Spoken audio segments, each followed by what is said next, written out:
Fala pessoal, beleza? Vamos gravar aqui então um videozinho de revisão sobre a Guerra da Palestina, ok? Bom, primeiramente, por que Guerra da Palestina? Né? Porque a gente tem um conflito na região chamada de Palestina, que é uma região historicamente chamada de Palestina, que já dura várias décadas, né?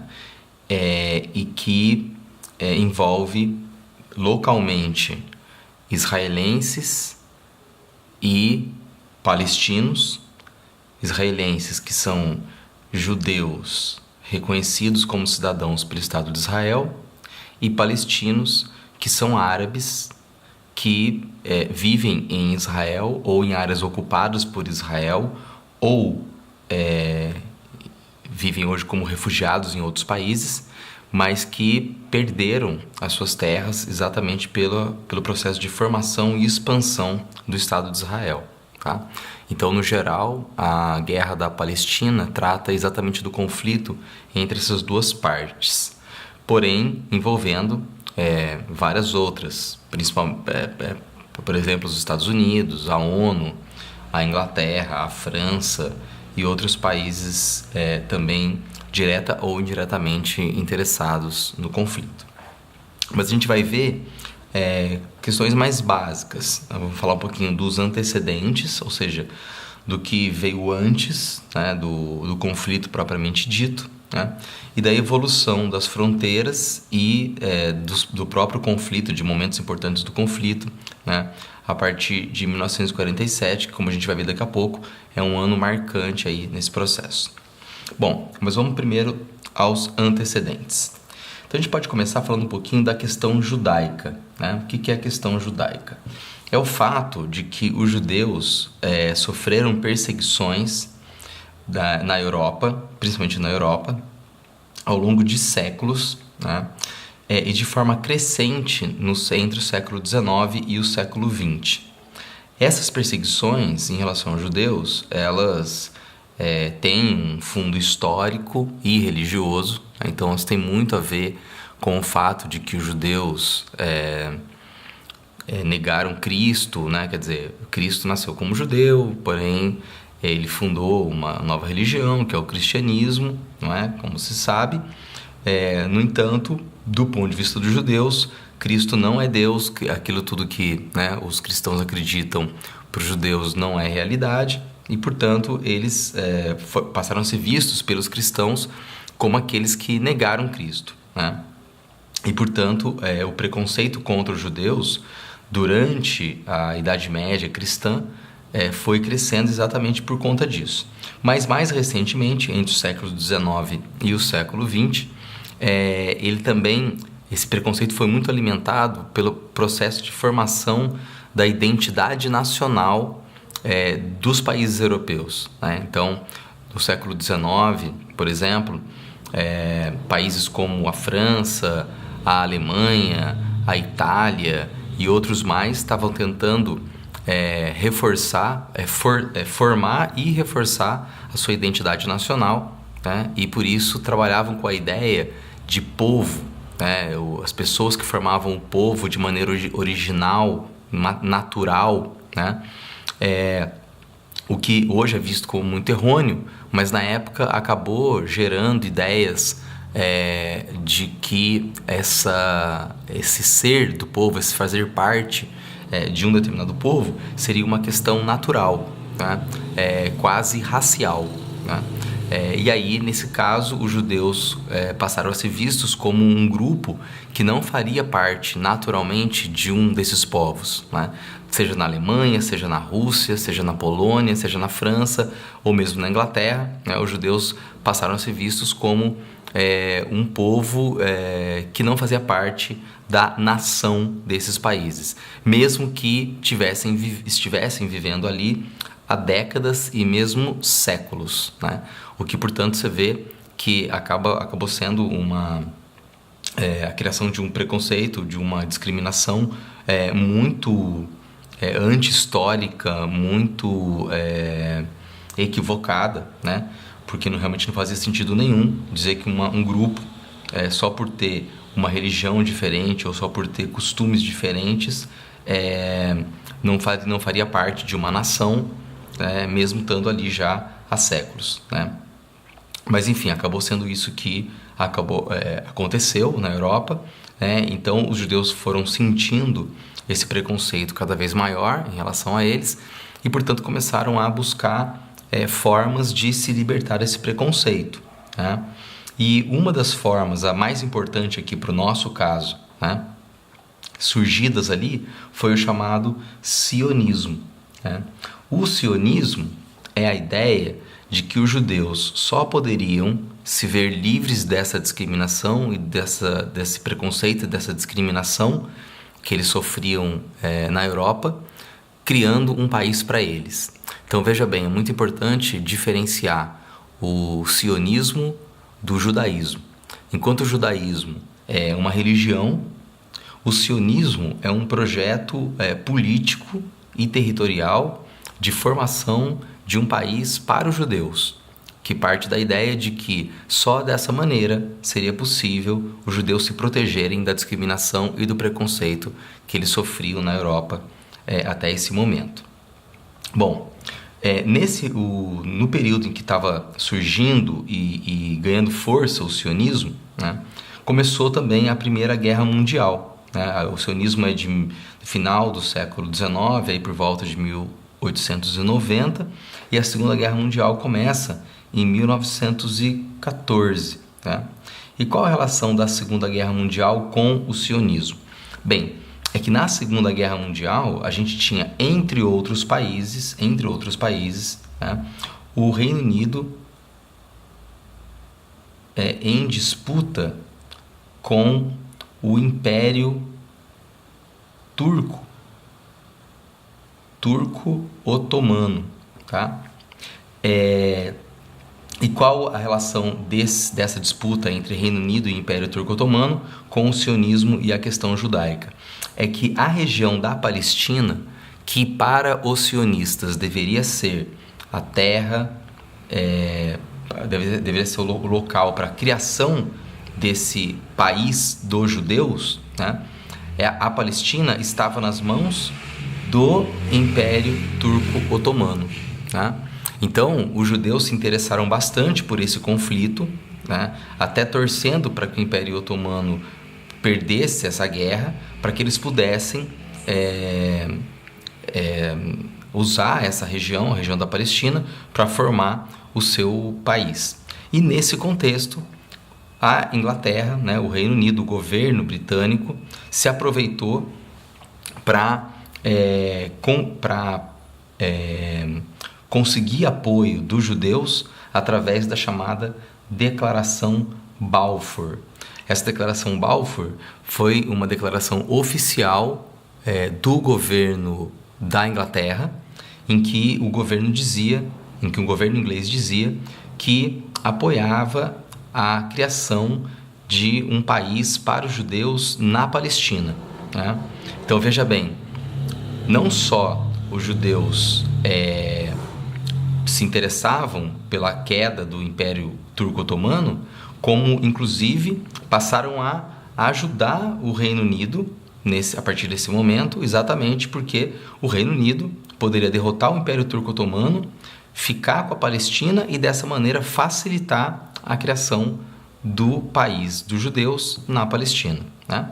E foi exatamente o que aconteceu. A Inglaterra venceu essa guerra, junto com a França, junto com os Estados Unidos e outros países, venceu a Primeira Guerra Mundial e depois disso, depois do fim da guerra, o Império Turco-Otomano foi dividido, né? O que sobrou dele foi a Turquia, e as outras áreas que eram do Império Turco-Otomano foram divididas ou em novos países ou em áreas de domínio da Inglaterra e da França. E no caso da Palestina, a Palestina passou a ser controlada pela Inglaterra, né, ganhando o nome de Mandato Britânico da Palestina. Teoricamente, a Inglaterra deveria cuidar dessa região para que ela fosse pacificada e um dia virasse um país independente, né? No entanto, Como a Inglaterra já tinha feito a Declaração Balfour, não é?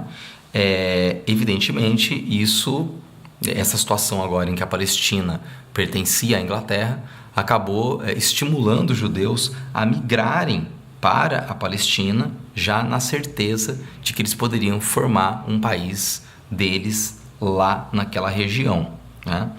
E essa migração foi crescendo até chegar ao seu ápice durante a Segunda Guerra Mundial, porque, afinal de contas, na Segunda Guerra Mundial, os judeus foram ainda mais perseguidos devido ao nazismo na Alemanha e que se expandiu pela Polônia, pela França, pela Itália e por outros países ali da Europa, né? Então acabou acontecendo uma grande migração de judeus para a região da Palestina e com isso o aumento das tensões na região. E por que o aumento das tensões? Porque essa região, mesmo que fosse pretendida pelos judeus, era uma região dominada por árabes, era uma região na qual viviam os árabes que até o período do Império Turco-Otomano se viam dominados pelos turcos, né? Mas que agora tinham a esperança de ter o seu próprio país, de ter a sua independência, porém acabaram ficando sob domínio do Império Britânico e perceberam e acabaram presenciando, né, o Império Britânico permitindo a intensa chegada de imigrantes judeus na região. Então acabaram aumentando aqui as tensões agora entre judeus e árabes, que até esse momento não eram chamados de palestinos, porque árabes são povos que estão em vários países da região, né? Então a gente tem árabes no Iraque, a gente tem árabes na Jordânia, na Síria, no Líbano, na Arábia Saudita, enfim, em vários outros países, tá? Mas esse conflito aqui era entre os judeus que estavam migrando para a Palestina e os árabes que estavam na Palestina, né? Que mais tarde, então, passariam a ser chamados de palestinos, que são os árabes que ficaram sem território devido à formação e à expansão do Estado de Israel. Esse aqui é o conjunto de antecedentes que a gente tem para entender esse conflito. Bom, agora vamos falar um pouquinho então da evolução do próprio conflito e das fronteiras da Palestina.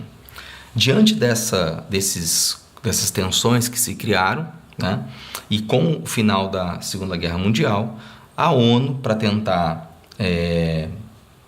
administrar essas tensões, esses conflitos entre judeus e árabes, propôs a partilha da Palestina em 1947. A partilha da Palestina seria a divisão da Palestina em duas regiões, uma região para os judeus e uma região para os árabes, dando origem assim a dois países, né? Esse primeiro mapa aqui da Palestina mostra para a gente a proposta dessa divisão feita pela ONU. Essa região aqui que eu estou achurando de laranja seria, segundo a proposta da ONU, o território dos árabes, tá? E a outra região, esse aqui primeiro, né? Território dos árabes. E o restante aqui, que eu vou pintar de verde, seria a região dos judeus, tá? Então todo o restante aqui seria dos judeus. Essa era a proposta da partilha da Palestina feita pela ONU em 1947. Bom, do ponto de vista dos judeus, ok.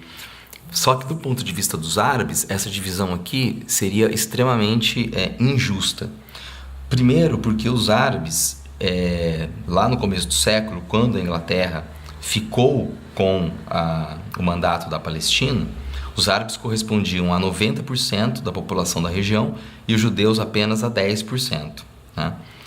Com a migração de judeus para a região, os judeus cresceram de 10% para 40%. No entanto, essa divisão aqui dava 51% das terras para os judeus e 49% das terras para os árabes. Quer dizer, os árabes, que ainda eram maioria, né, ficaram com uma parte menor do território. Isso acabou gerando uma revolta dos árabes, tanto que moravam aqui na Palestina, como os árabes de entorno também, né? Os árabes da Síria, os árabes do Iraque, os árabes do Egito, os árabes da Jordânia, né? Então, os países árabes aqui em volta da Palestina também acabaram ficando revoltados com essa situação. E isso levou a uma guerra entre os países árabes, uma guerra entre, de um lado, Iraque, Síria, Jordânia e Egito, e do outro lado, os judeus, né? E os judeus, pela organização e pelo dinheiro que tinham, acabaram vencendo essa guerra, né? Em 1949, tá? Venceram a guerra em 1949 e acabaram criando, então, o Estado de Israel. Eles declararam a existência do Estado de Israel em 1948, isso deu início à guerra, e em 49 eles venceram a guerra e criaram o Estado de Israel. O Estado de Israel acabou ocupando uma área ainda maior do que a original proposta pela ONU, né? Agora toda essa região verde aqui, que eu estou grifando, que eu estou achurando, quer dizer, acabou ficando para os judeus, né? Não com aprovação da ONU ou alguma coisa assim nesse momento, não, mas simplesmente, né, porque Israel venceu a guerra, então acabou ficando com toda essa área, tá? E nesse momento, essas duas regiõezinhas aqui, ó, que são a faixa de Gaza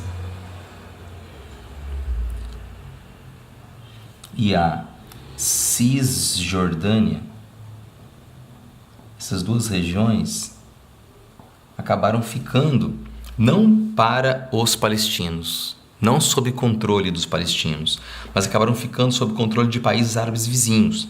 A Cisjordânia ficou controlada pela Jordânia, passou a ser controlada pela Jordânia, que é vizinha aqui da Cisjordânia, e a faixa de Gaza passou a ser controlada pelo Egito, que é o país vizinho do lado de cá, né? Então, os palestinos mesmo acabaram ficando sem território nenhum, né? Apesar de estarem em territórios, faixa de Gaza e Cisjordânia, controlados por países árabes vizinhos.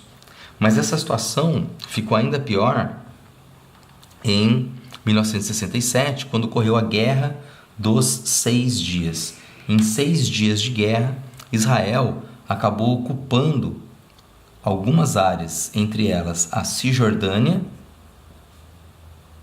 e a faixa de Gaza, né? Vou pintar aqui de verde e laranja para lembrar que essas áreas aqui são ocupadas por árabes palestinos, mas acabaram sendo dominadas por Israel, tá? A partir da Guerra dos 6 Dias. Bom, quando Israel fez isso, a ONU acabou condenando a postura de Israel, porque Israel não tinha um motivo real, né, comprovado para ocupar essas duas regiões aqui. Segundo o governo israelense, ele estava fazendo isso para se proteger de possíveis ataques vindos do Egito ou vindos da Jordânia, né? Mas o fato é que esses ataques não aconteceram. Então, Israel acabou tomando uma atitude expansionista aqui nesse momento, quer dizer, acabou expandindo, né, o seu território sobre a Cisjordânia e sobre a faixa de Gaza. Regiões que, do ponto de vista das resoluções da ONU, até hoje são áreas que deveriam ficar para os palestinos, para formar o país palestino.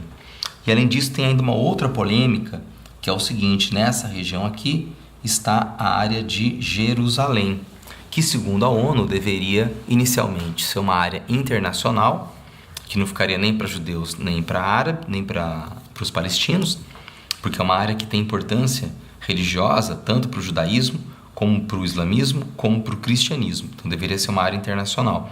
Mas do ponto de vista mais atual da ONU, deveria ser uma cidade para os dois povos. No entanto, Israel também dominou Jerusalém de forma completa, né? Bem, nessa situação, nessa situação aqui em que Israel começa a ser visto como um país expansionista, como um país que quer dominar territórios, mesmo que de forma injusta e injustificável, digamos assim, né? Começou a mudar o ponto de vista da ONU e o ponto de vista das potências internacionais e da opinião pública internacional em relação a Israel.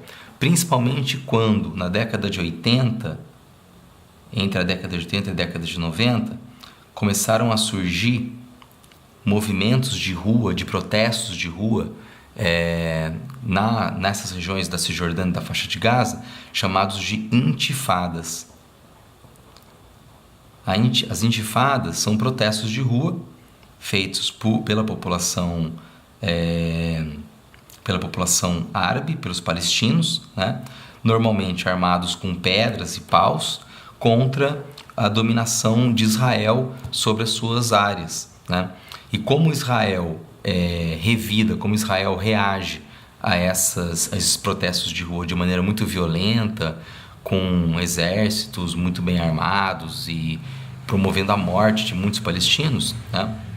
Isso alterou ainda mais o ponto de vista da opinião pública internacional em relação a Israel, passando a ver os palestinos como uma grande vítima também nesse processo que estava ocorrendo aqui, né? Como o povo que realmente ficou sem território, né? Os palestinos como o povo sem território. E isso acabou levando à criação dos Acordos de Oslo, na década de 90, que foram promovidos aí com apoio dos Estados Unidos, né? E foram assinados por um líder palestino e um líder israelense. Segundo esses Acordos de Oslo, essas duas regiões, a faixa de Gaza e a Cisjordânia, deveriam ser devolvidas para os palestinos para que eles criassem aí o país deles, né? Que seria agora chamado de Palestina, certo? No entanto, de lá para cá, duas coisas mudaram bastante. A primeira coisa que mudou é que o governo de Israel voltou atrás e não cumpriu a maior parte do Acordo de Oslo. Ele simplesmente manteve essas áreas sob seu controle, né? Na realidade, ele até devolveu a faixa de Gaza. Então aqui já vamos pintar a faixa de Gaza de laranja para dizer que ela está devolvida, tá? Para os palestinos. Porém, Israel manteve e mantém até hoje a faixa de Gaza completamente cercada de todos os lados, né?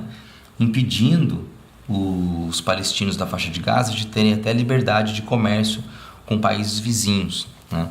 O argumento de Israel é que isso seria necessário para garantir a proteção de Israel contra um possível armamento aqui da população palestina da faixa de Gaza, né? Então, uma das coisas que mudaram aí foi a postura de Israel, que se negou simplesmente a cumprir os Acordos de Oslo, né? Além disso, dentro dessa mesma postura de Israel, acabou ocorrendo o seguinte: a maior parte da Cisjordânia passou a ser ocupada por Israel, ou militarmente, ou até por moradores mesmo, moradores judeus, né, que começaram a ocupar essas áreas. Então a gente pode dizer que atualmente, né, apesar de existir uma região chamada Cisjordânia, a maior parte dela está sob controle israelense. E apenas algumas manchas na Cisjordânia, algumas ilhas de território que realmente passaram ao controle dos palestinos, né? Apenas esses pedaços que eu vou pintar aqui agora em laranja, né, que passaram a ser controlados pelos palestinos. Muitas vezes essas regiões ainda estão cercadas por muros e e totalmente com a entrada e saída completamente controlada pelo exército israelense, né? O que dá aos palestinos uma falta de liberdade, né? E mantém o seu país completamente fragmentado, tá? Então isso foi uma das coisas que mudaram. E outra coisa que mudou fortemente é que os próprios palestinos acabaram se dividindo, né? Hoje em dia, essa região da faixa de Gaza é controlada pelo Hamas, que é um grupo que não aceita a existência do Estado de Israel e não aceita negociar com Israel, tá? E o outro grupo aqui, que domina a Cisjordânia, que é o Fatah, que é um grupo mais pró-Ocidente e que aceita aí sim negociar com Israel, né? Mas quer dizer, hoje em dia até os próprios palestinos estão divididos, né? Além do seu território estar totalmente fragmentado, eles mesmos estão divididos em dois grupos que têm opiniões bastante diferentes sobre como negociar a continuidade desse processo de paz que está completamente emperrado hoje, né? E que a gente não sabe como que vai terminar, tá? Bom, gente, então, assim, o básico, né, desse conflito é isso. Claro que tem muito mais coisa, é um conflito muito complexo, um dos mais complexos que a gente tem no mundo de hoje, tá? Mas para você entender, né, o geralzão seria esse daqui, beleza? Espero que tenham gostado do vídeo aí e que isso ajude nas provas e nas conversas, enfim, no que puder ajudar, beleza? Obrigado pela atenção e até a próxima.